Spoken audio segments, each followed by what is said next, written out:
Eterspire is the only MMO where my biggest enemy wasn't a boss, it was my backpack. On the surface, it looks friendly and lighthearted, then it punishes you the second your bags are full. But is the game actually good?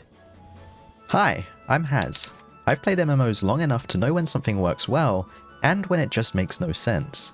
And Eterspire manages to do a bit of both.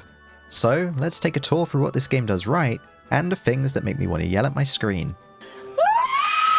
Let's start positive, because Eterspire does have a lot of charm and it gets a lot right. The graphics are colourful and clean, nothing fancy but it works. The dialogue throws in jokes that stop the game from feeling too serious, and the NPCs talk in little gibberish voices that make you feel like you're in an Animal Crossing game. Combat is straightforward, but it feels good.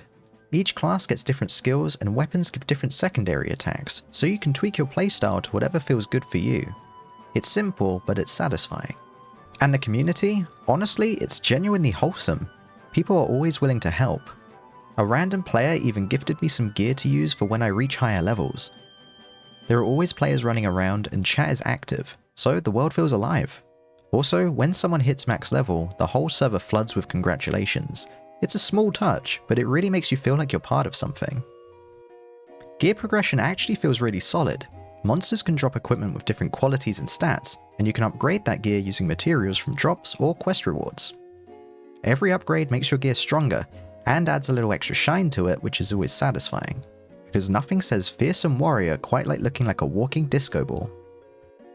But then, you hit the parts of Eterspire that don't feel so good. Quests are pure MMO 101.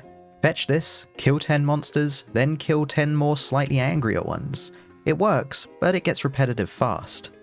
Fishing exists too, but let's be honest, it's basically background noise. Fine if you want to AFK, at least until your bags get full.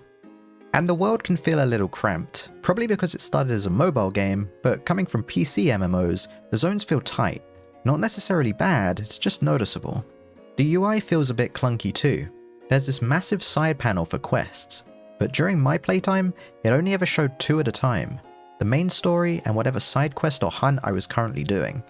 I couldn't find any way to track more quests at once, and to make it worse, if you've got 2 quests that both require the same monster, too bad, progress only counts towards one.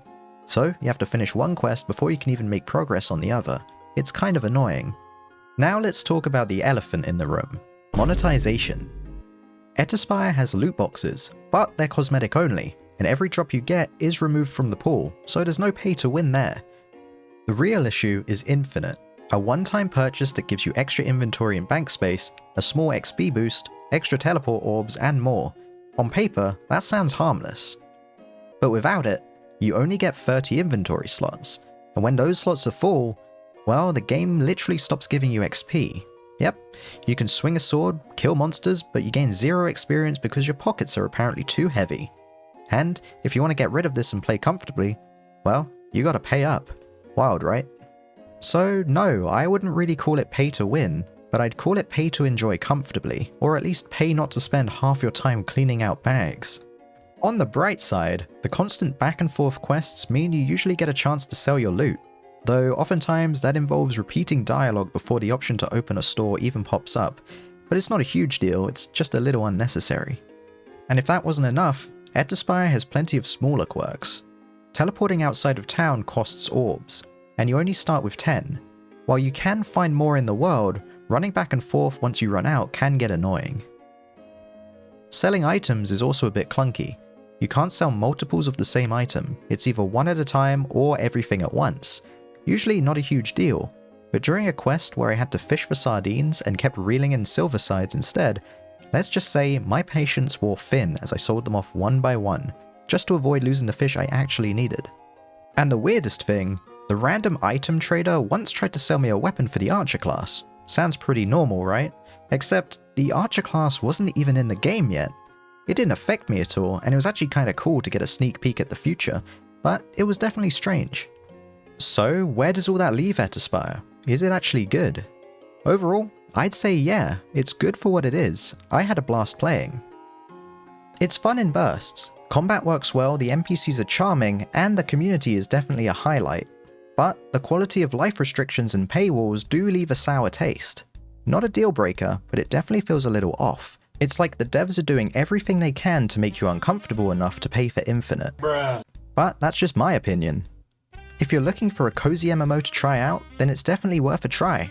Just be ready, because your backpack might become your biggest enemy. What's the most frustrating MMO mechanic you've ever had to deal with? I'd love to hear your stories in the comments. Thanks for watching, I hope you enjoyed, and I'll see you in the next one.